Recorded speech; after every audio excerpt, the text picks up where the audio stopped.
वाल्मीकि आदिकवि रामायण जैसे महान ग्रंथ के रचयिता हैं। उनका जीवन अद्भुत परिवर्तन का प्रतीक है।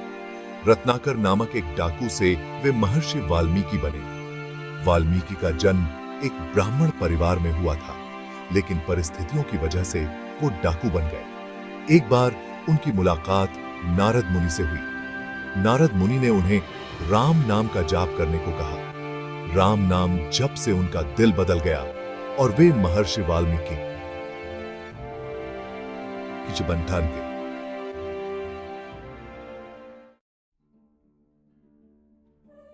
वाल्मीकि का जिक्र बहुत सारे पुराणों में मिलता है। वेद व्यास द्वारा रचित महाभारत में भी उनका उल्लेख है। वाल्मीकि और व्यास जी के बीच बातचीत का वर्णन भी मिलता है। भागवत पुराण में भी वाल्मीकि को एक महान ऋषि बताया गया है। वाल्मीकि ने रामायण के जरिए मर्यादा पुरुषोत्तम राम के जीवन को पूरी दुनिया के सामने रखा। उनकी ये महान रचना आज भी करोड़ों लोगों के लिए प्रेरणा है। कालिदास, संस्कृत के बहुत बड़े कवि, ने अपनी रचनाओं में वाल्मीकि को श्रद्धांजलि दी है। कालिदास ने वाल्मीकि को आदिकवि कहा है।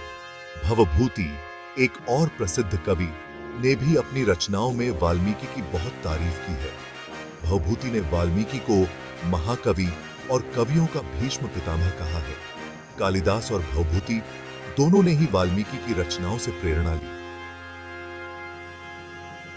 उन्होंने अपनी रचनाओं में वाल्मीकि के आदर्शों को दिखाया है। शारंगधर ने अपनी रचना शारंगधर पदावली में वाल्मीकि की महानता का वर्णन किया है।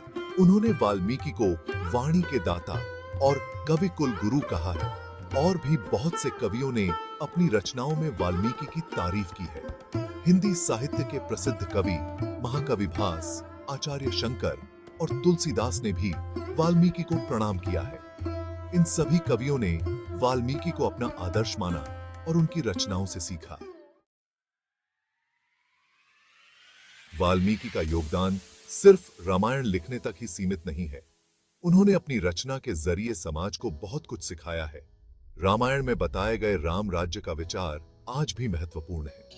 वाल्मीकि ने अपनी जिंदगी से यह दिखाया कि बदलाव मुमकिन है। उनकी रचनाएं अच्छे संस्कार, कर्तव्य और इंसानियत का संदेश देती हैं। वाल्मीकि भारतीय संस्कृति और साहित्य का एक बहुत बड़ा हिस्सा है। उनकी रचना रामायण आज भी उतनी ही महत्वपूर्ण है जितनी सदियों पहले थी। वाल्मीकि का जीवन और उनकी रचनाएं हमें सच्चाई, न्याय और धर्म के रास्ते पर चलने की प्रेरणा देती हैं। उनका योगदान बहुत महान है और हमेशा याद रखा जाएगा।